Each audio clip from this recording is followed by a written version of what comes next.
you doing? 2023, baby. Woo! Happy New Year. Happy New Year. And it's funny because today's episode is on stress, but last week's episode, which I love, which was Tori Dunlap and about like finances. And it's interesting because one of the examples we're to give today talking about stress is like financial stress and like how it can have episodes of this. And I'm wondering, it's interesting to think about how many people are making finances and financial stress part of 2023 goals of feeling a little bit more in control of. That was one of my goals. What is it? Just like financial literacy. Just like the not even. What is money? Who am I?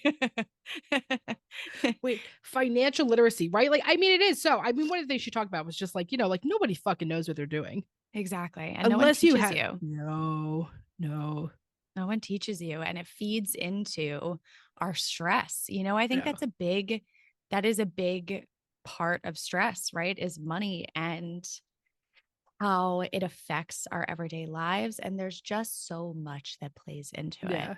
Well, it's funny also because we sit here and talk about like nobody really teaches you about finances, but a lot of people don't get taught about stress. Like I sit and like it's so funny is right, like our generation, for if you're becoming parents, you like sit and like teach your child to deep breathe, like Millie knows to take breaths. Like, do you have any memory of your parents doing like stress comprehensive stuff with you? No. Not would have. Like, I feel like my mom maybe would have. I have to ask her about this. I don't remember it though, and I don't think historically I have dealt well with stress. Same. I mean, but also because why else would we become therapists if we were historically great at dealing with our own stress? Yeah. Yeah, exactly. I was thinking back to like my first experience with stress, like the first time I can remember feeling really stressed. And I was a very disorganized child. And so I remember I had a binder, remember binders? Of course. And like the ring on the binder broke and like all of my papers fell out into my bag. And I remember just like this stress and anxiety that I had no words for. And so anyway, that was my first memory of stress and my first memory of possible, ADHD. I was going to say, there's a part of me that like feels like surprised, right? Okay, so I guess that's part of it for me, which is that because I'm one of the few people that was diagnosed at the appropriate age where you got early intervention and skills. I was like in the learning support classroom and had assistants and had a tutor to like help with executive function stuff. Because I had a mom who was a school psychologist and was able to like know these things, right? So I typically have a messy room, but tend to stay pretty organized. Wouldn't you think? Oh, you're so right organized. Yeah. And you are always trying to become more organized. You just said yesterday, I got a digital planner because you're an iPad girly now. And listen, it's probably going to last like 1 month. At least I'm realistic with myself these days. Yeah. But yeah, I think, but also were you, because your mom was a school psychologist, do you feel like you were taught how to manage your stress? I think that I don't remember the stress. Organization, yes. And being organized led to less stress. Yeah. But we can talk a little bit about like different types of stress. Yeah. And I think that can be helpful, right? Okay. So like there's a few, when we sit here and talk about stress, let's remember you experience stress and there is a hormone reaction, right? Of cortisol and adrenaline that starts to surge through your fucking body. The interesting thing about cortisol is, how people talk a little bit about, if you're trying to get pregnant, try to not be stressed, because stress, we don't have direct, for the record, we don't have actually direct research that says that. But the reason that belief is from is because when you have heightened cortisol in your body, what your body does is actually shut down the less necessary systems in your body, like reproductive and digestive. It's like a survival mechanism that your body goes into. Exactly. Your body. And that's why our bodies are so fucking smart, right? I need all the stuff over here, so I have to shut down these things over here. And that's sort of interesting, right? Well, we should, Nikki, as you listen to this and we talk through your stomach problems, like, don't forget what I just said, which is that stress can shut down digestive. Okay. She's gonna quit. Dude, okay, but there's that meme that's like you're either a headache girl or a stomachache girl. Yeah. I'm a headache girl. I'm a headache girl too. Yeah, right. Yeah. Some people are headache. I just get them all the time. Probably because we're looking at screens too much. Okay. Yeah, that's a problem. Now, under normal circumstances, though, the cortisol releases and our body returns to typical mental, emotional, and physical functioning. Goes back to normal. All great and good. Stressful things happen. A deer runs out while I'm driving. Fucking stressful. Within 10 minutes, my body's come down from it, right? Okay. So we have acute short-term stress, that example of the deer, or let's say a one-time work thing we have to get done. Then we can have episodic acute stress, which is the same acute stress over and over again. I have a tight deadline at work, except for that, I had the same fucking tight deadline every single week because I have a boss who is unreasonable with time management. Then we have chronic stress. Chronic stress is it's like something like constant relationship stress, constant financial stress over us, living in a neighborhood where there is more crime and less safety. Those can all lead to chronic stress. And so what we see is that we have acute stress situations, cortisol, adrenaline come down afterwards. Chronic stress, you are living with that surging through you all the fucking time. It doesn't just go back around. Does that make sense? So we can sit here, right? So we can sit here and talk about stress management skills, which I think a lot of people want to hear about. And I'm going to say for the record, they will work when we're talking about acute and episodic, but they're going to be different when we start to talk about chronic. Okay. So the skills that we need for actual stress management, are you ready for them? I'm ready. Self-compassion. We're therapists. We have to say that one. Self-compassion. All right. Bet you didn't think we were going there. Rest. Focus. Emotional regulation. Cognitive ability. And social connection. Wow, a lot of things. Those are actual skills that we can work on towards stress management. So we can talk a little bit through about like what those all mean. And we also have a bunch of questions today. But you can understand how constant stress in our lives is going to impact everything around us. Now, there's helpful stress. Helpful stress is, oh, fuck, our CEs are due next month, Jen. If you're a therapist or if you're anyone who has any type of licensing that has to be renewed, you know the drama of continuing eds and the fact that even though you know that you have 2 years to do them, you will probably inevitably leave them to the last month. Right. Not like us. We don't do that. No. Okay. For the record, Jen. I do that. It's me. It is me. It's not us. I love you so much, but it's not us. The one you had one left. My child abuse. Right, I thought we were in this together. Well, okay, that we're in together. I'll take it with you. Okay, and then you shit every time. Then you're hanging me out to dry. you're fucked for the rest. Okay, but right, so there's a situation where we'll have this large stressful situation, and that's helpful stress. If I'm not stressed about that, I'm going to miss my license renewal date, and I am fucked. I don't actually know what happens if you miss it. Right. I'm not really sure. Not really sure, but that will not happen. I'm sure you can pay. Because my helpful stress gets me to get things done on time. However, my helpful stress doesn't kick in until the last minute. And so I think that is different for everyone, right? That's why some of us procrastinate. That helpful stress is really helpful for me. That I almost need to feel that helpful stress in order to be able to get things done. And in a lot of ways, you know, and I talk about this, that procrastination isn't necessarily bad unless it's affecting you negatively. Yeah. For some people, I think that's the thing. Procrastination really fucking works, actually. It works great for me. Yeah. Depending on the situation. I would say for the most part, right? Like when we were in grad school, I would study the day before, but I would go so hard studying. It would be. But you also actually paid attention in class. You didn't. No, I didn't. You don't think you did in grad school? Well, maybe it depends. I feel like we would talk a lot. Yeah, I mean, that was probably true too. But No, I did. Like in undergrad, I never went to classes. Yeah. I went to Penn State. I went to a huge school. There was no fucking, I never went to classes. And then I would only study the day before. And it was really stressful and upsetting. And then I was flushed with guilt afterwards because I was like, I'm wasting my college experience. Like would have like come downs of like regret. Wow. Not you. Yeah, no, no.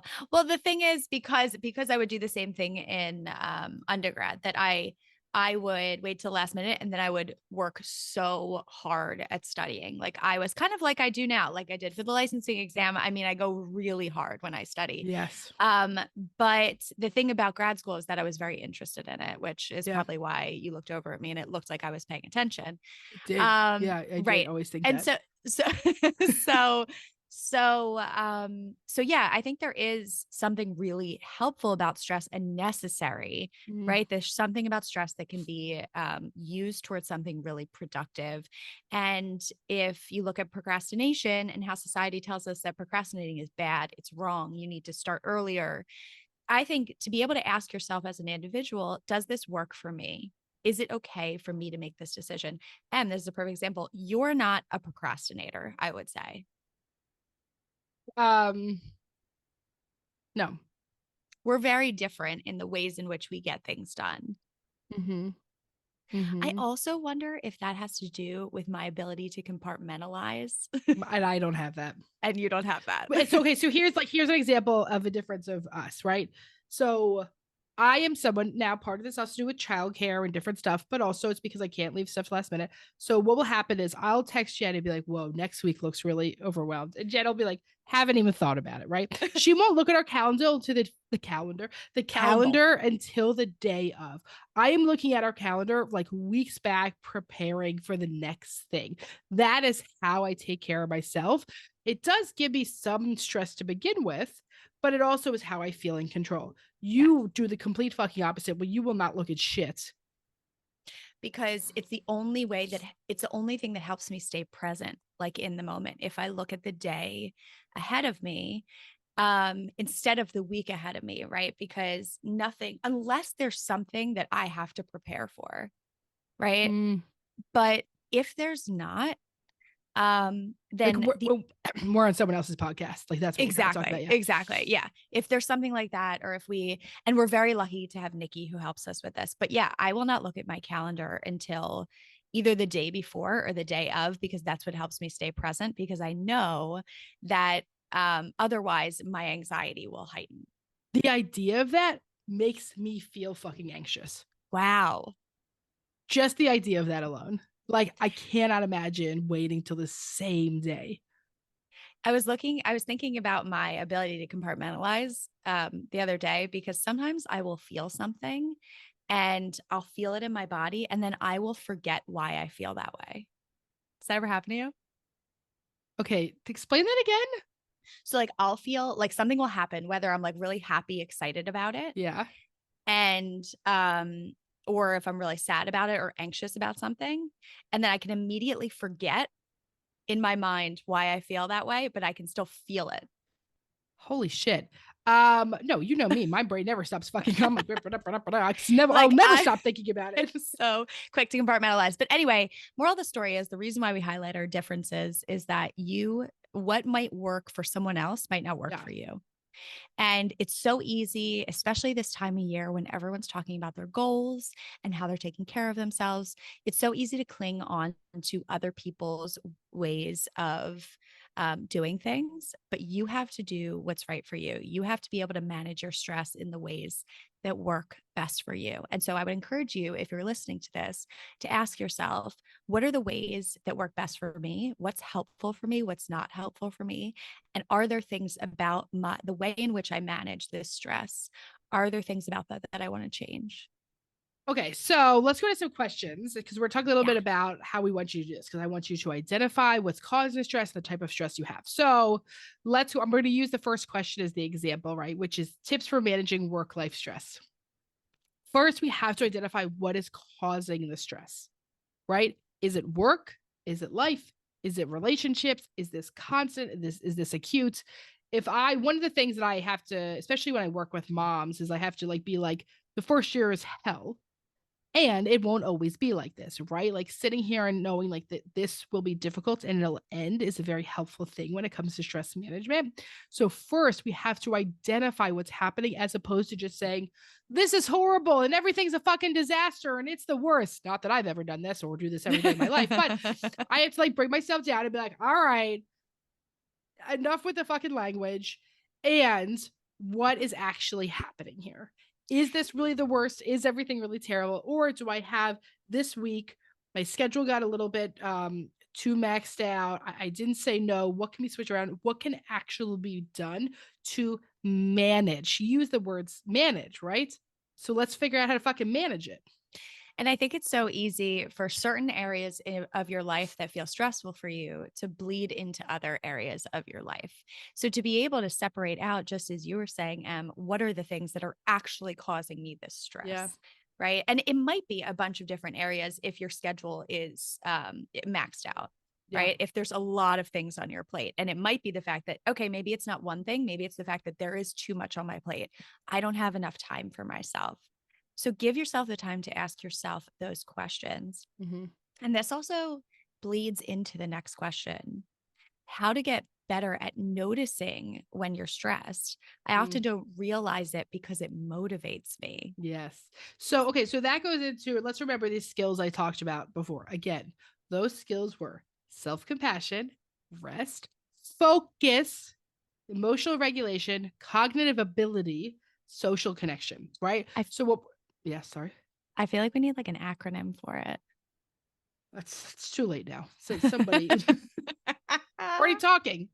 I have to write out the first letter and all these things. I don't fucking know. We'll make a pretty thing on Canva. We'll put it on the Instagram. Okay. I don't think about things until the last minute. So this is the time, is it not? All right. Well, we'll make a pretty thing on Canva and then people can fucking screenshot it. Okay. Yeah. Good.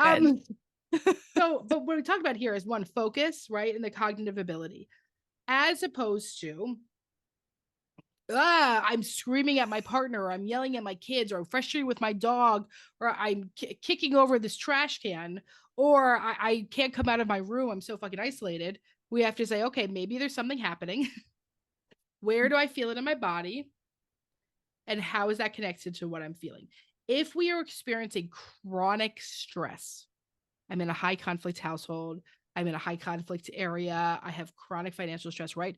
It's going to be harder to identify. So there's a possibility that the reason we're struggling to identify it is because it's so chronic. It's not just like, oh, I'm stressed out because I have this paper due on Friday. There also might be ways in which people around you maybe are invalidating that stress, right? Shocking. I can can't imagine that ever happens, right? Oh. Where people might be saying, well, this is how it goes, and I mean, that's, people say this. I mean, I'm on a fucking soapbox here, but I know people say this to parents all the time. Yeah.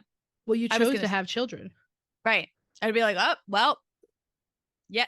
Or you're going to miss these times. These are the times you won't get back. Yeah, maybe, but maybe not. Yeah.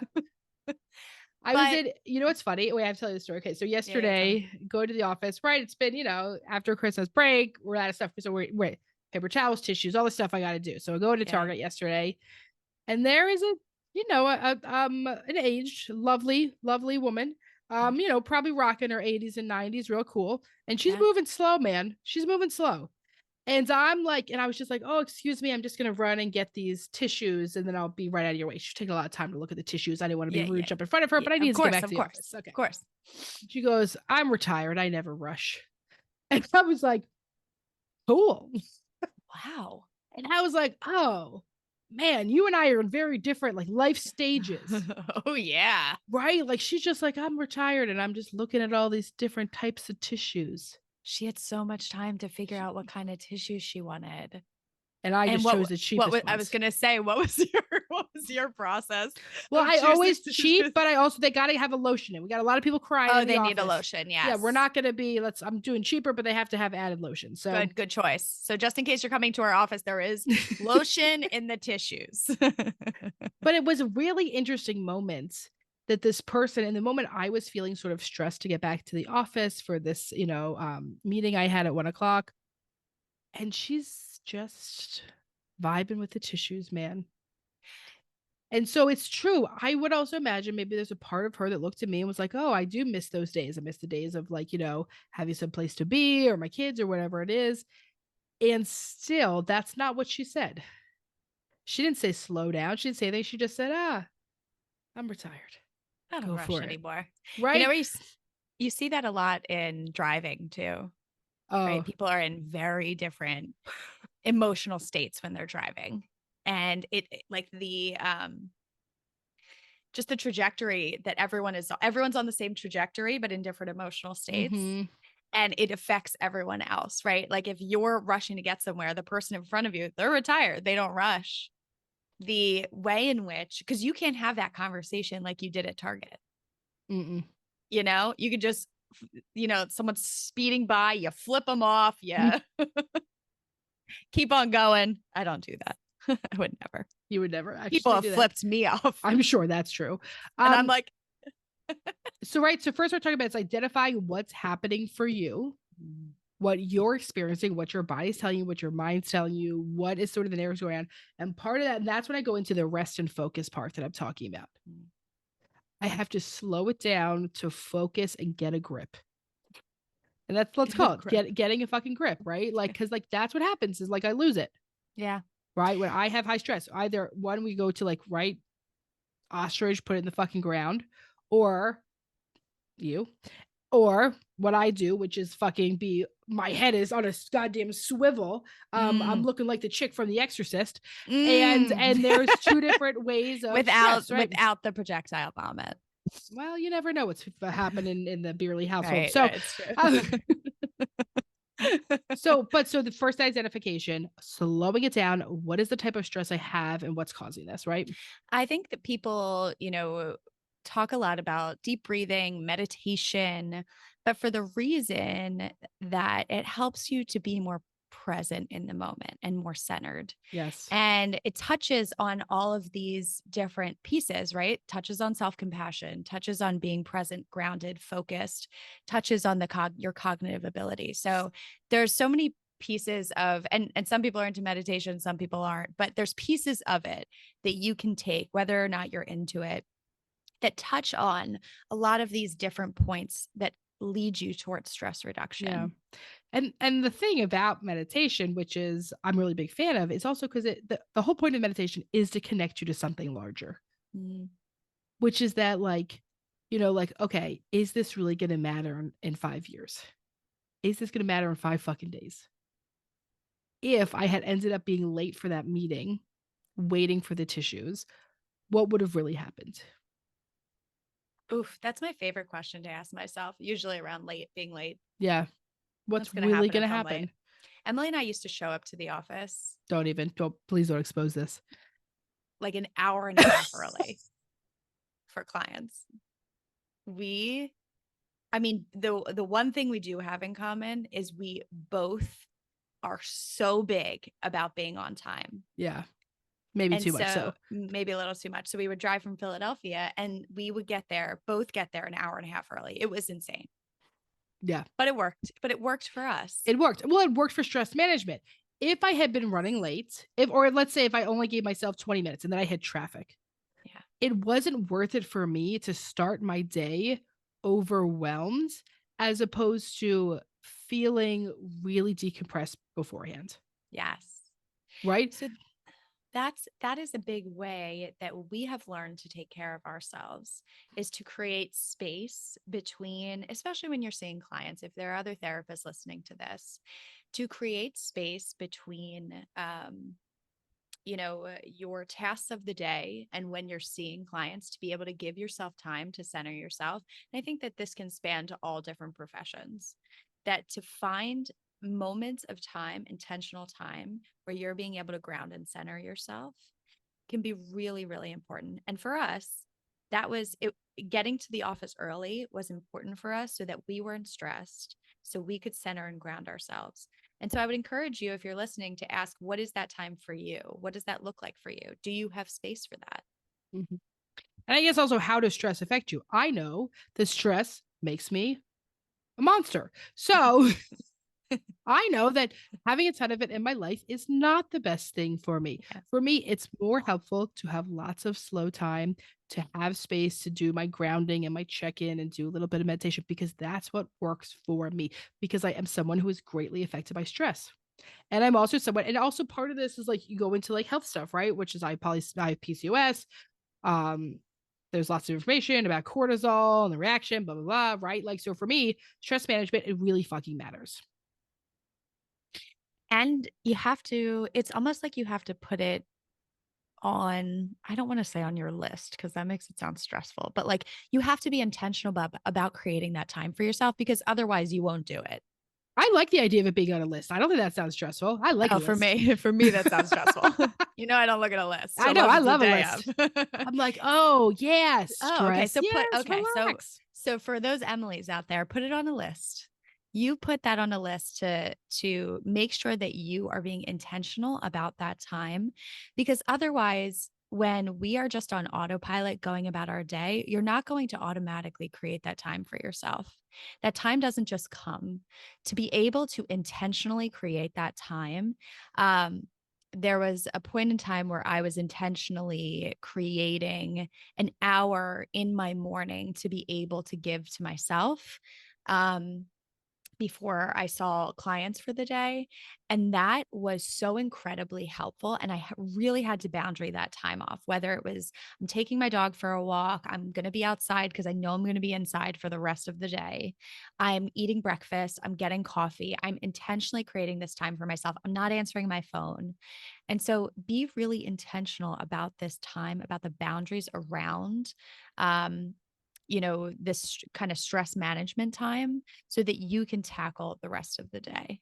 And I want to be clear that it doesn't have to be an hour. If you have an hour and you're able to do that, Yes. that's fucking amazing. But if you're a healthcare worker and you have 5 seconds, walk into the closet, grip your fucking hands and breathe really hard for 5 seconds and walk back out, right? Like if Yeah. you're a teacher and you can't walk away from your students, you have to be in the classroom, physically turn around, ignore them, try to fucking get it out and try to ground yourself, right?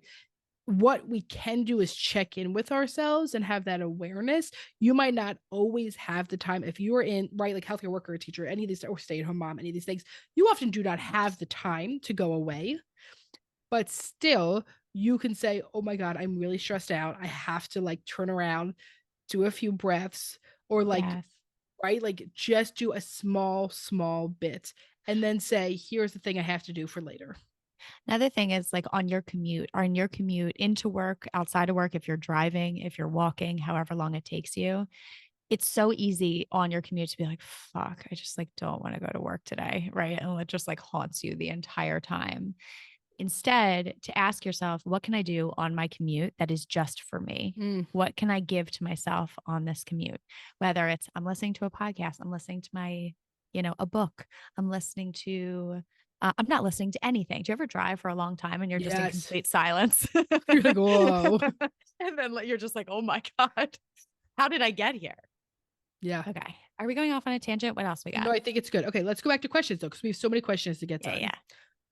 I have this is a Jen question. Ready? Ooh, okay, I'm ready. How to not be stressed about being stressed. Because I think So this goes meta. into like leaning into anxiety and stuff, right? It does. Well, it also, I believe we also got a question. How do I not feel this? Right. Always. There, There's always one. there's always one. But I think if it goes back to the beginning of what Emily was talking about, is that stress is a natural response. We all feel stressed. You are a human being. And so a lot of the feeling stressed is the inability to give yourself the space to be human. It is o it is okay, it does not feel okay. It is part of the human experience to feel stressed.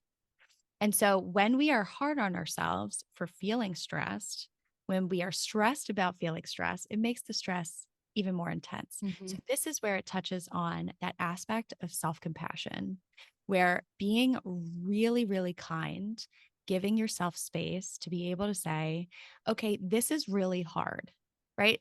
All the noise that says, oh, of course you made this choice, you're in this job. Everyone goes through this. All of the voices that are invalidating you, I want you to shut them out because the most important thing is to validate and give yourself the space to feel what you're feeling. It is a human experience. If there are other people in the same situation who aren't giving themselves that compassion or that grace, that does not mean that you don't have to give that to yourself. So take the time to really give yourself that self-compassion and say, okay, I am feeling this, recognize what you're feeling and say, how can I nurture myself through this stress? What is it that I need to give to myself right now? Mm-hmm. How can I fully take care of myself through this? Mm-hmm. As Mm-hmm. opposed to being frustrated and angry with ourselves. So that is where the self-compassion comes in. I like that. Thanks. You did a great job. Thanks so much. Okay. How to explain what is stressing you out when something is stressful for you, but not for your partner? I love this question. Okay. Go. Oh my God, then do it, baby girl. My I think voice. it's my 4 shots of espresso are kicking in too, if you couldn't That's it. tell. My voice is already like we've been talking for what 30 minutes. Everyone knows I have been sick for the past 2 fucking months. We're just rolling with it. 2 months. It's been like 2 I know. years. It's been longer. Little. Stress also hurts your immune system. There it is. Hey. So okay, this can touch on chronic stress, right? If this is something that stresses you out often, I want you to try to talk to your partner at a time in which you're not stressed or a time in which you're less activated. Do you only let yourself be open when you are stressed? Because the way in which that is going to be expressed when you are stressed might make it a little bit more difficult for your partner to really hear. And so when you have time separate from your stress, right? Let's say it's a weekend. It's a weekend and work is the thing that stresses you out every time you come home from work. You're really stressed out. You try to explain it to your partner, but they don't understand it. They don't have the same stress. So on the weekend, I want you to go up to your partner and I want you to say, hey, listen, things at work have been really stressful. I recognize how stressful they have been. I recognize how shut down I am after work. I recognize that I'm a little more snippy with you. I really want to put some things into place in order to make sure it's not bleeding into our relationship or that I'm able to take care of myself so that it's not taking on a life of its own at home. So here is what I need when I get home from work. Here's how I'm going to take care of myself. And here's what would be really helpful for you Mm-hmm. to help me with. And here's what I know that people don't need to understand you and fully get it to provide loving care and compassion for it. Jen Yes. might not be a mom, and yet she has provided love, support, and understanding anytime I have had an issue in motherhood, right? You do not have to go through what someone is, and you don't have to feel like if something's like, oh, well, that one stressed me out. All right, well, that's why we ain't fucking talking about you. So congratulations, you're immune, right? Like you're healthier than me. You win the fucking gold medal. And like, but so like anyone's like, well, I just don't get it. That's fucking fine. You don't have to get it. What is the relational aspect is saying my partner is in pain, my partner is overwhelmed. What do they need for support? That's it. You don't have to get shit. Right. And I think that that's what happens sometimes in our relationships is that our partner, the way in which they try to help is to fix it, right? Well, why don't you do this? Why don't you do this differently? They'll offer you suggestions. Mm-hmm. And it ends up being this conversation that doesn't have to happen. It ends up being a conversation that is more stressful in your relationship, right? Where your partner, instead of offering suggestions, they can just be there for you. They can hear you. They can hold you. They can, they can figure out what's for dinner so that you don't have to take on any of that mental load. They can, whatever it is. Um, you know, the changing the way in which you communicate around your stress is so important in order to be able to tackle it, when the stress is happening. Mm-hmm, mm-hmm. But I think having that conversation outside of the stressful times is really essential. So Yeah. pick a time to do that. That How is would it. you do it? Okay. So that would be a conversation, right? Yeah. Like, let's talk about this on Tuesday nights. We have a team huddle. Yes. Okay. Exactly. A time in which you're not feeling stressed. Okay. Team huddle. I love it. I want to do this, dear Em and Jen. It's about Okay. dating, but I also think it goes into stress and anxiety. So I want to I think it's an interesting way to sort of make a real life example. You ready? Love it. I'm ready. Dear Em and Jen, basically, I can't date, like literally can't. Scares the shit out of me. I've known as a 3-date queen because after a third date with a perfectly nice guy, I find something to get the ick over and bail. I'm not sure if I just need to push through and spend more time with people, but I've done that before and I never get more comfortable. I jump ship if there's not immediate sparks. I've had the sparks before with guys who are not interested and they got really shitty and really messy. And I think my brain confused the adrenaline of toxic situations with real feelings. All of my friends go on dates, are so giddy and excited after, and just keep on going, and bam, are in relationships. Oh, also, the only times I've been able to develop real feelings is when there's a friendship or something first. I wonder if maybe if I was gay and it was just the thought of being with a guy that freaked me out because it feels like it's something big that I'm missing here that I'm not understanding.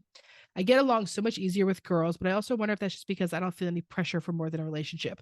I've also had some shitty sexual situations. I think it's most likely from the trauma of that. But I can't get close to a potential partner, especially ones from the internet, which, since we all stopped leaving the house, is pretty much the only way of meeting them. Help. One, I want to start out by first acknowledging there's nothing wrong if you're gay or bi or pan or want to explore any type of relationship with women. That's fucking great.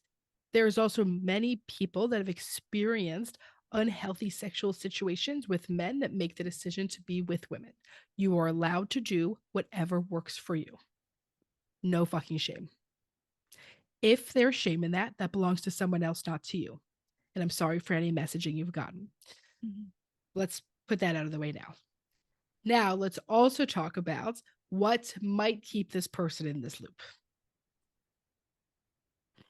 What do you think, Jen? So I think what else would you want to know from this person? Okay. You always have more questions. I have a really tough time with Dear Emma and Jen because I have more questions. Mm-hmm. I want to know what happens on the third date. I want to know what happens internally for you. I want to know where your mind goes when you say, I get the ick. I find something to get the ick over. I want to understand what the ick is. I want to understand what that feeling is. Is the ick you want to push them away? Is it the ick you're feeling close to them and you want to push them? Whatever it is, I want to understand what the feeling is. There's also this conversation around my brain gets confused of the adrenaline of toxic situations with real feelings. I want to validate how common that is because I think that we have always gotten a lot of messaging around the intensity of certain relationships, of toxic relationships, and how that can be confused with the intensity of our feelings towards someone or our love towards someone or our passion. There are pieces of that that can feel really passionate and intense, but it doesn't make for safety in a relationship over time. Mm-hmm.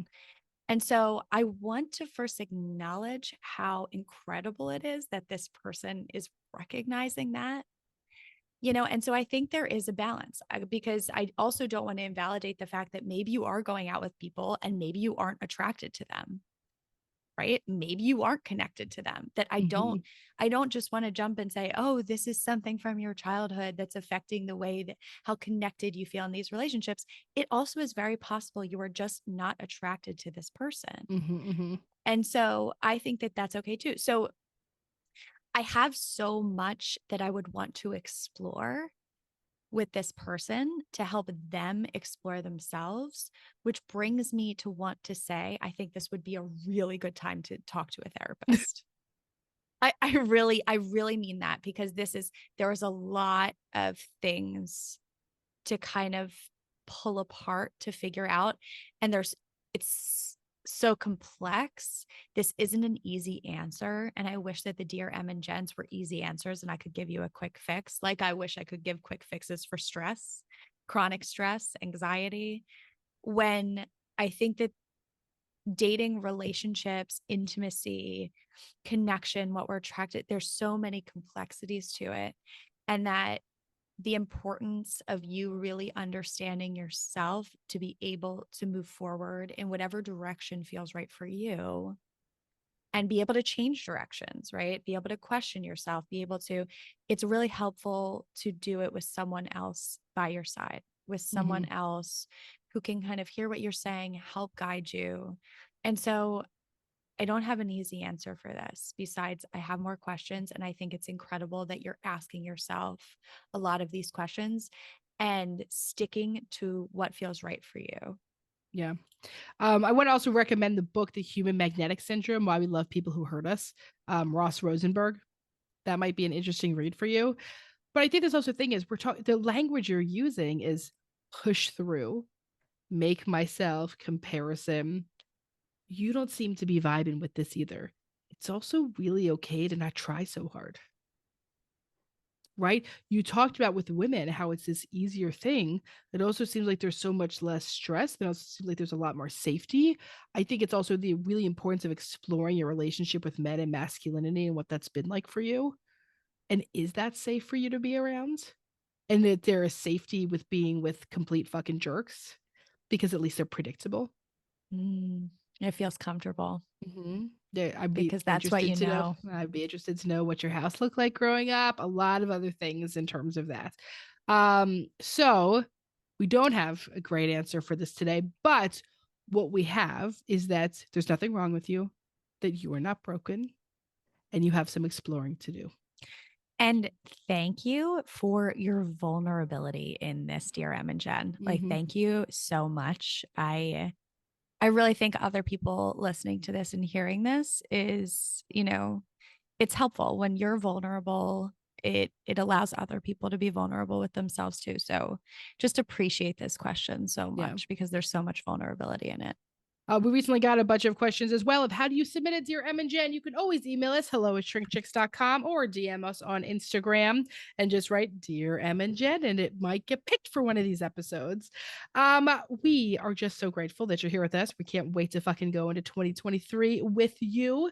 And hey, if you liked this episode, we always ask you send it out to a friend who might like it as well. We ask you to rate, review, subscribe, follow an Apple Podcast. You can watch us on YouTube. You can follow us at the therapy group, or at ShrinkChicks. And we'd love to set you up with an amazing clinician, our new beautiful Rittenhouse location or our Westchester location, or virtually in Massachusetts, New York, Pennsylvania, New Jersey, Delaware, Florida, and California. And don't forget that to grow yourself, you got to know yourself. We'll see you next week.